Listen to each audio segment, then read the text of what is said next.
I'm just gonna have us circle back in. So we're gonna start our Shareout portion of the World Cafe. So the way that that's gonna work is we're gonna have, since we have such a large group of us, which is fabulous, we're gonna have each group come up with their World Cafe boards, and we ask that 1 to 2 student representatives from each group. It doesn't have to be from the same school. We'd love it if we got different perspectives. They could come out and just share what the concern that they were going to focus on was, what the factors were, and what were their solutions. So we're going to start with group 1, and then we're going to end with the last group and the advisor group. So if I could have everyone just please return to their seats with their World Cafe breakout group, and I'm going to call group 1 up to the podium.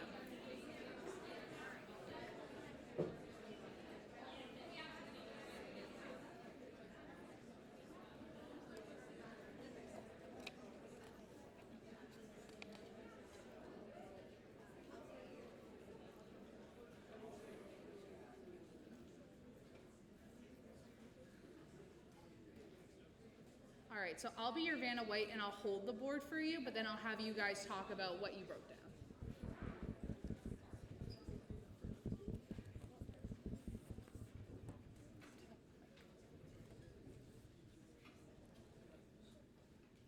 Oh, sorry, yeah. So one of our concerns was drug use in school. Some of the factors we listed off were easy access and ineffective policies. So I feel like around all high schools, we all have like that one person in our grade or older than us that we all know that you could go to if you need anything. So that's really easy access, and if we don't have that person, then it would be definitely easier to stop this. Another one was ineffective policies. I feel like when we get in trouble, we don't really have anything that like will change. It's just like, okay, you did it, now you have to deal with this. Yeah.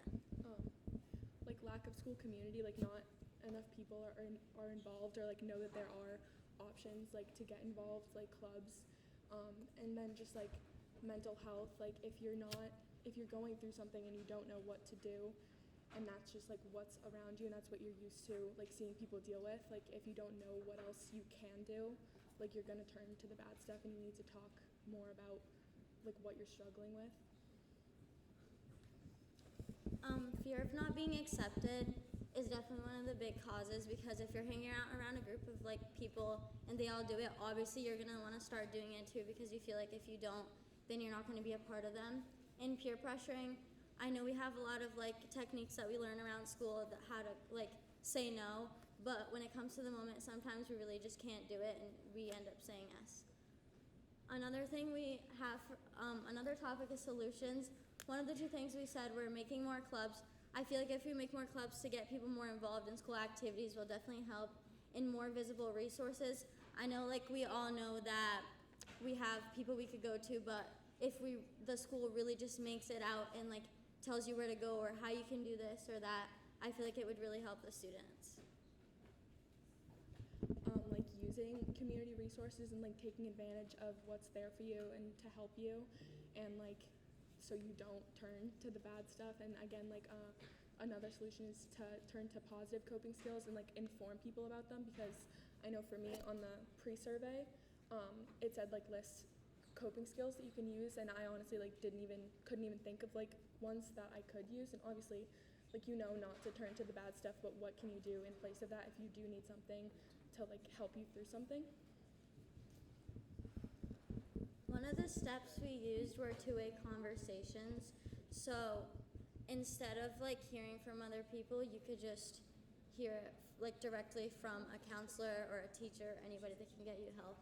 Another one is involving peers. I feel like, especially at South, we're trying to like get more pep rallies and more events that we could do together to involve everyone and like bring our school together, because I know that like in all the schools there's like friend groups that like they're friends with each other, but like not the whole school. So I feel like if we try to involve the whole school together, it'll make people really fit more in.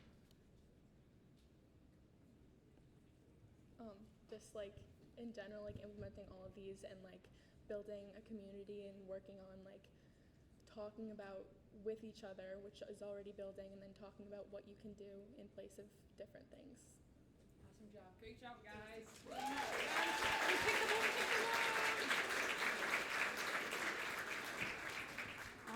as I'm sure you probably guessed, we're now going to have Group 2 grace us with their presence on the podium or on the stage.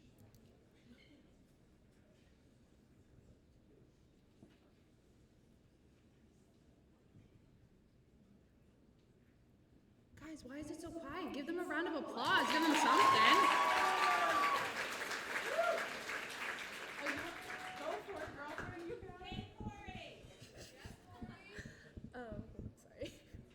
Okay, so the concern that we kind of addressed was normalized substance abuse by our peers.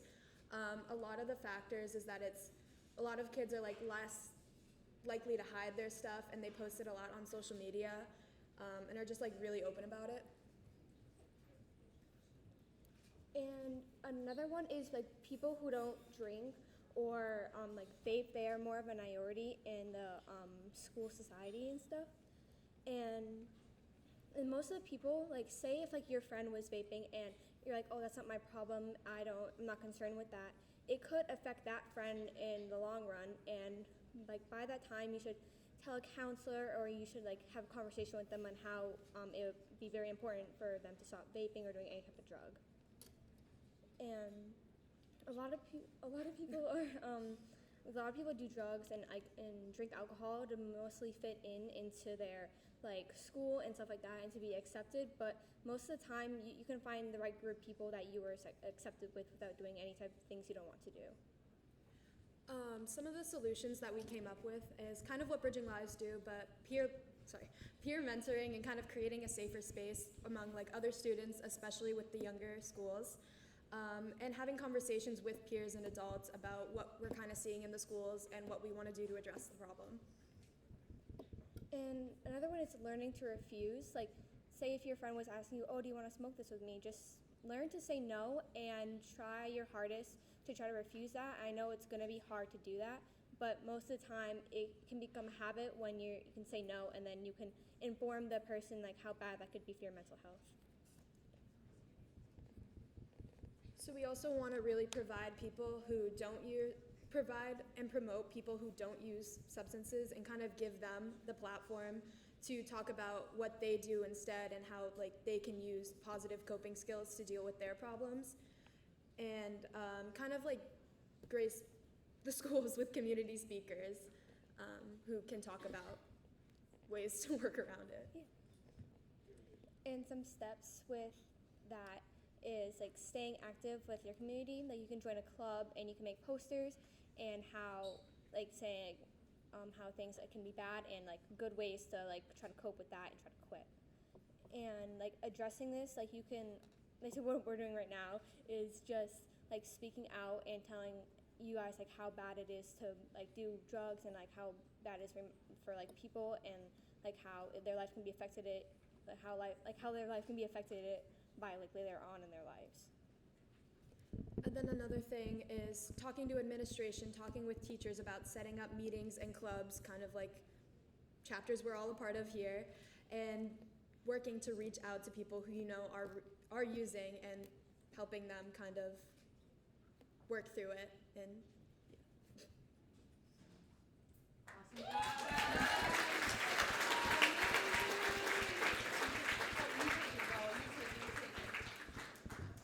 All right, party people. So I hate to be the bearer of bad news, but I figured you guys really want to get to lunch sooner rather than later.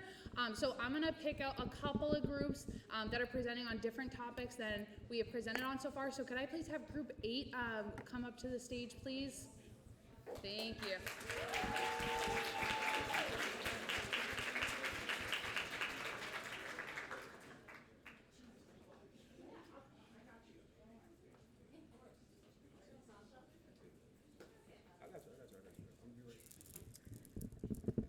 Hi guys, our topic was miscommunication, and the reason we chose this one because it covers so many different group topics, from vaping to violence to racism in different schools, and I think it kind of connects, and there's so many different factors that go into it, from trust issues between students and faculty, and staff being unable to like not understand what children are going to, because times are changing. We have technology everywhere, and technology has such a huge and impacting change on people. And so we also, another factor was being unaware of shortness, and being unaware of changing due to lack of resources. I think it kind of shows in my school, because it is a smaller school, so of course it's such a tight-knit community, and that struggle kind of shows of like people using lack of ignorance to like post a lot of racist things or be racist, and it just going and flying by. And I think that kind of shows, and it shows with people struggling with their mental health, and their mental health has been so unnoticed for such a long time in our school, and I think that's one of the things that we want to change. And we did that with some of our solutions at my school that we've implemented, like targeting mental health awareness through campaigns. One of the things that we did was host a mental health group where we talked about and sent out different emails about different struggles of mental health and substance abuse, and positive school-wide interactive activities. So, and I'm the president of my school's Unity Club, where we talk about kind of like struggles between having such a small school and like not having a place to go. And some of the things that we've done is we have a board that we're trying to change every month that has like different things on it. Like one of the things that we've done this month is like we have a Women's History Month board, a Black History Month board, and one of the things that we have on the third floor of our school is a board that has like positive affirmations. And I think our next one, we're going to be doing something to get kids more involved, is a favorite song, like say favorite song from like different creators, because you know that's all of what it's about. School is getting the kids involved. So. We getting there. I mean, like, we getting there kind of like that. I mean, I don't mind, but figuring out more ways to compromise, like, it's not a he, her, she, it's a we thing. And having safe places to talk, having places to talk, like, for example, we have peer mediation, where you can go in, you can talk about your problems, safe space, gathering a group of people together have the same goal. So, what is it called? That's one of the things at our school is we have like a lot of school activities, and so with the school activities, we get a lot of kids involved, and of course, like they were talking about, having that same goal and coming back together to get kids involved. So I think that's one of our main things. Yeah, one of the solutions we had was, what is it called? Have a clear-cut path, so just be clear, because confidence comes from being clear. So. Great.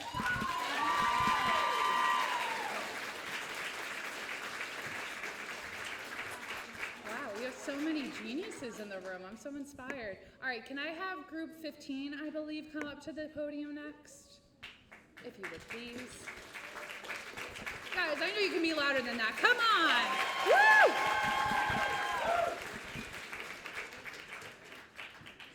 Hi everybody, my name's CJ, I'm a junior at BR. So our concern was appearance and stigma surrounding mental health. So talking about the negative actions and harmful decisions that are made by people who are struggling with mental health. I feel like a lot of people talk about the negative aspects of mental health, and somebody who may have a smile on their face every single day, you would never know that they're struggling with their mental health. So along with that is the misunderstandings along with mental health, the lack of support in schools, communities, households, and generational stigma. So I know that in Bridging Lives, we start with 5th graders talking about mental health. We have little booklets with them. We go to their schools for 4 different times. We talk to them about how they can talk about their feelings and how they can feel safe and comfortable with different people, including us as their peer leaders.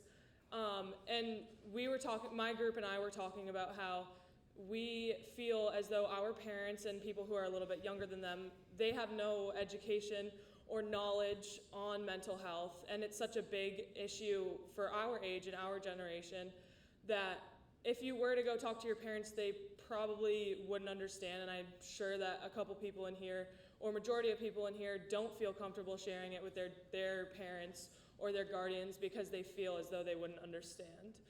Another issue is lack of communication. So I think that a majority of people in here would struggle with bringing up what their feelings are and what they want to talk about with their friends. But even just not even bringing it to an adult at first, even talking about it with one of your close friends, I feel like just having an open space to talk about certain situations with people may actually just make you feel better. So Nate's gonna talk about some of our solutions.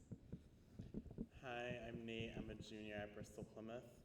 So our solutions were peers educating peers, so like assemblies, educating our adults, like when they have their professional development days. Maybe our school guidance counselors can talk to them about what mental health is and the stigma, the appearance around it. Introducing guidance to the younger grades, like elementary and middle school, so they have that. One-on-one peer mentors, like having mentors of peers. My school, we have a student ambassadors program, which helps the freshmen when they come in and helps promote Bristol Plymouth during events. And we meet with, sometimes the ambassadors make friends, and those freshmen have someone to talk to. We promote see something, say something. If you see someone being rude to someone else or being hurtful, try to talk to them first. See if you guys can go talk to a teacher, an administrator, and then making resources more accessible, having more like mental health guidance counselors, even having our guidance counselors be available. My school, we have a transition guidance counselor who helps a lot with mental health and who is my advisor. And now Tatiana is going to talk about our steps. Hi, I'm Tatiana, and I'm in 8th grade from Nicholas Middle School. And the steps that we're going to be talking about are bring an idea to a trusted adult about the greater problem behind the behavior, get more support from students and teachers and staffs, and propose ideas to administrators, because if you want to do this assembly to, spread awareness about mental health and all that other stuff, you need more like trusted adults to give the plan. Brainstorm plus plans what is going to be said, and definitely schedule to know when you're going to do the assembly and make it happen. And that's all.